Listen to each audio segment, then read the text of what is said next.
চলে এসেছি আরেকটা তোমাদের সঙ্গে নতুন কন্ট্রোভার্সি ভিডিও নিয়ে। আর কন্ট্রোভার্সিটা হবে আমাদের পিয়া দিদিমণিকে নিয়ে। তোমাদের পিয়া দিদিমণির তো মানে কি বলবো, গুণের শেষ নেই। গুণধর মানে গুণের অবতার যাকে বলতে পারো। তিনি হচ্ছেন একেবারে, অনেকে তাকে আবার হটকারী ম্যাডাম বলে সম্বোধন করে। তো কেন করে সেটা আমি আজকে বুঝতে পেরেছি। কারণ এই ম্যাডামের কোনো কিছু তালের ঠিক নেই। এই তিনি ফার্ম হাউস করছেন, এই ফার্ম মানে করে তিনি বড়লোক হবেন, ছাগল পুষবেন, গরু পুষবেন, মুরগি পুষবেন, মাছ চাষ করবেন, কত কিছু করবেন। তারপরে শুরু হলো তার গান, নাচ। ঠিক আছে, তুমি তোমার ব্লগিং চ্যানেলে যা খুশি করতেই পারো, খুবই ভালো কথা। তো আমি দুটো একটা ম্যাডামকে নিয়ে কন্ট্রোভার্সি করেওছি, তাতে কিন্তু ম্যাডামের যারা আর কি ফ্যান ফলোয়ার্স প্রচণ্ড খেপে গেছিলো আমার উপরে। একদম পছন্দ হয়নি ম্যাডামকে নিয়ে কোনো রকম কন্ট্রোভার্সি বা কোনো রকম সমালোচনা তাদের সহ্য হয়নি। খুবই ভালো কথা, ফ্যান ফলোয়াররা তো এই জন্যই থাকে, তাই না? তো সাপোর্টার থাকবে মানুষের, ভালো কথা, এগিয়ে যাবে, মানুষ উন্নতি করবে, সবই ঠিক আছে। তারপরে ম্যাডাম কিছুদিন আগে কী করলেন, ছেলের চিকিৎসা নাম করে অনেক কাঁদুনি গাইলেন। তো দেখো, সন্তানের চিকিৎসা নিয়ে যদি কোনো মা কোনো রকমভাবে কারো সাহায্য চায়, তো তখন কিন্তু তুমি কন্ট্রোভার্সি ক্রিয়েটার হও, যাই হও, সবারই কিন্তু মনটা নরম হয়ে যায়। তো সেই ক্ষেত্রে আমাদের সবারই কিন্তু মন নরম হয়েছিল। এমন কোনো ক্রিয়েটার নেই, সে কন্ট্রোভার্সি হোক, ব্লগ ভিডিও হোক, যে কোনো ক্ষেত্রেই সবাই কিন্তু তাকে সাপোর্ট করেছিল, যেমনভাবে যে পেরেছে সাপোর্ট করেছে। আমরাও তাকে নিয়ে ভিডিও করে বলেছি, হ্যাঁ সত্যি এই মুহূর্তে কিন্তু তার সত্যি সাহায্যের দরকার। তো যতটা মানুষ পেরেছে ততটা কিন্তু চেষ্টা করেছে, যতটা মানুষ পেরেছে তার বাইরেও কিন্তু মানুষ চেষ্টা করেছে। অনেকে কিন্তু তার হয়ে রীতিমতো ভিক্ষা করে বেরিয়েছে, এরকম ভিডিও কিন্তু আমরা দেখেছি, তাই না? যে ওর ছেলের জন্যে কিন্তু মানুষ রাস্তায় নেমে অন্যের কাছ থেকে সাহায্য প্রার্থনা করে সেইটা জমিয়ে ওকে পাঠিয়েছে। বিনিময়ে ও কীভাবে ধোকাটা দিল দেখো সবাইকে। এখন বলছে ছেলের বিএমটি চিকিৎসা মানে চিকিৎসার প্রয়োজন নেই, বিএমটি চিকিৎসার প্রয়োজন হচ্ছে না বলে নাকি মানুষকে গালাগাল করছে। আচ্ছা, তুমি মানুষকে এইভাবে ব্ল্যাকমেল করবে, মানুষকে তুমি তাদের ইমোশন নিয়ে খেলা করবে, মানুষকে এইভাবে বোকা বানাবে, আর তারপর তুমি গরম দেখাবে, টাকার গরম দেখাবে, কি বলছো? আমি ছেলের জন্য চিকিৎসার জন্য নিজেই চেষ্টা করছি, আপ্রাণ চেষ্টা করছি। আচ্ছা, তুমি যদি এতই চেষ্টা করো, তাহলে কেন হাত পা পেতেছিলে? আচ্ছা ঠিক আছে, হাত পেতেছিলে আমরা মেনে নিলাম, ঠিক আছে, ছেলের সাহায্যের জন্য সব মাই হাত পাততে পারে। মানুষের তো সুদিন মানে দুর্দিন বলা যায় না, কখন কার জীবনে কি আসে সেটা কিছুই বলা যায় না, সবই ঠিক আছে। কিন্তু তোমার যখন চিকিৎসা করার দরকার হচ্ছে না ছেলের বিএমটি চিকিৎসার, তখন তুমি কেন সেই টাকাগুলোকে অন্য ক্ষেত্রে দান করছো না? তুমি ছেলের জন্য গাড়ি কিনছো, তুমি নতুন বিজনেস করছো, তুমি মানুষকে কী করছো, ভিউয়ার্সদেরকে কী বলছো, আমার হেটার্সরা কোথায় গেলে গো? মানে এত ঔদ্ধত্য আসে কী করে? আর কি বলছো, ব্লগ করো। সত্যি যেদিন ব্লগ করে দেবে না মানুষ তোমাকে, তুমি সেদিন কেঁদে কুল পাবে না। আর এই যে পালে বাঘ পড়েছে, পালে বাঘ পড়েছে, পালে বাঘ পড়েছে বলছো না পিয়া, তো তোমাকে একটা কথা বলি, যেদিন বাঘ পড়বে না পালে, সত্যিই বলছি, সেদিন সেদিন সত্যি বলছি, সেদিন আর কাউকে পাশে পাবে না, কাউকে পাশে পাবে না। যেভাবে এত অহংকার, এত ঔদ্ধত্য দেখাচ্ছ, হ্যাঁ দীর্ঘ একটা পোস্টে তুমি সেখানে রীতিমতো সবাইকে কমেন্টের উত্তরে এমনভাবে কাটা কাটা কমেন্ট করছো, যেটা কিনা মানে ভাবা যায় না। একটা মা যে দিনরাত এত পরিশ্রম করছে, যে অ্যাকচুয়ালি ক্যামেরার সামনে এসে যে ভাবটা নাও তুমি, না তুমি সত্যি সে ধরনের মানসিকতা মানুষ নও।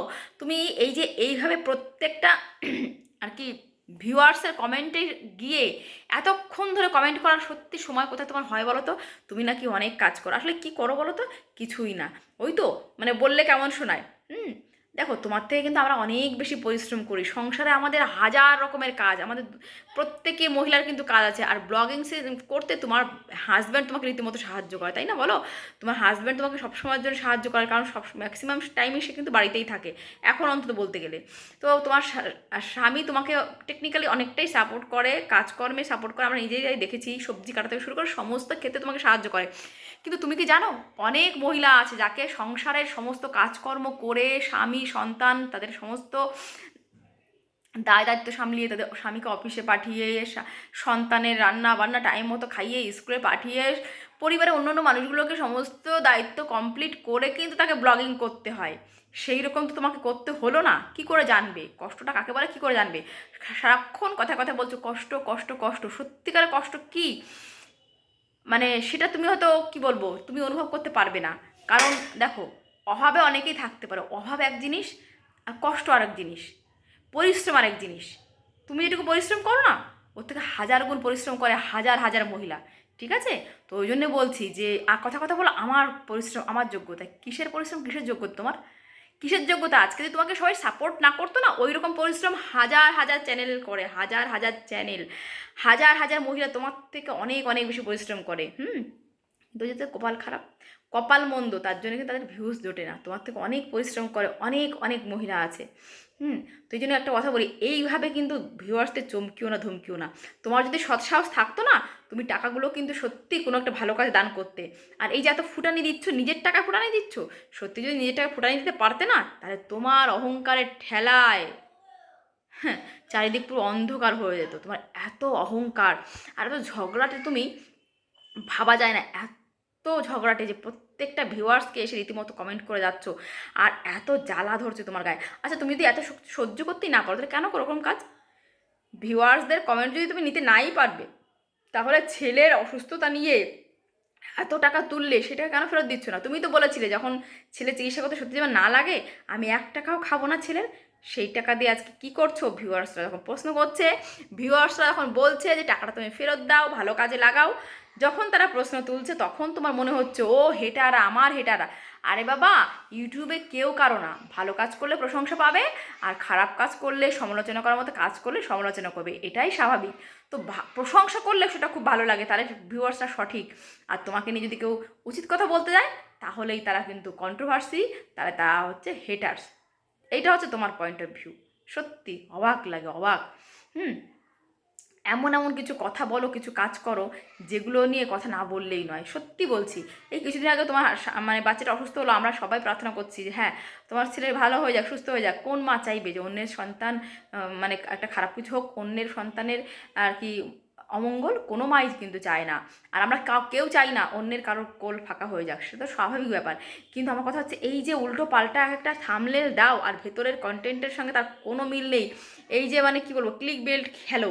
আর তার থেকে বড় কথা হচ্ছে, এই যে ছেলের টাকা, এত এত টাকা তুললে, টাকাগুলো কি করলে সেটা ভিউয়ার্সরা জানতে চাইবে না? এত এত টাকা তুমি আসলে করলেটা কি? এই যে বলছো আমার টাকা দিয়ে আমি ব্যবসা করছি, কি করছো? লোন তুলেছো। একটু দেখাও না প্রমাণগুলো ভাই, একটু প্রমাণ তো তোমাকে দেখাতেই হবে না? ভিউয়ার্সদের কাছে হাত পাতবে 3 দিন পর পর, আর তারপরে বলবে আমি বুঝবো, আমি করব, আমি করেছি সব কিছু। এরকম হয় না। কি বলছো? আমি কাউকে ব্ল্যাকমেল করি না, আমি কারো কাছ থেকে 1 টাকা নিয়ে সে টাকা খাবো না। তো হ্যাঁ, কী করছো টাকাগুলো, সেটা তো ভিউয়ার্সরা জানতে চাইবে। আসলে ভিউয়ার্সরা না জানতে চাই, আমিও তো তোমার একজন ভিউয়ার্স, আমি জানতে চাইছি এই যে ছেলের নাম করে এত এত টাকা তুললে, আসলে করছোটা কি? আর এত ফুটানি মারো, কী দিয়ে মারো গো? এত ফুটানি কী দিয়ে মারো? বলতে গেলে বলবে এই টাকাগুলো আমার প্রয়োজন, ব্লগিংয়ের জন্য প্রয়োজন। কেন গো? এগুলো ছাড়া ব্লগিং হয় না? যখন খাওয়া জুটতো না তখন তো তোমাকে, তখন পাবলিক তোমাকে আজকে এই জায়গায় দাঁড় করিয়েছিল, তো তখন তোমার ব্লগিংয়ে ভিউজ হতো না? হতো। আসলে ফুটানি ফুটানি মারা অভ্যাস, জানো তো। মানে কী বলে না যে হঠাৎ করে অনেক বেশি টাকা হয়ে গেলে না, মানুষ মাথা ঠিক থাকে না। তো এই জন্যে মানে কী বলবো বলো ভাই, কি বলবো? তুমি ব্যবসা করছো, সব কিছু করছো, আবার অনেকে তো চ্যানেলে বলছে তুমি উদ্ভট উদ্ভট দাম নিচ্ছ, মানে আকাশ ছোঁয়া দাম নিচ্ছ তোমার জিনিসপত্রে, সবই আমরা খেয়াল করি গো।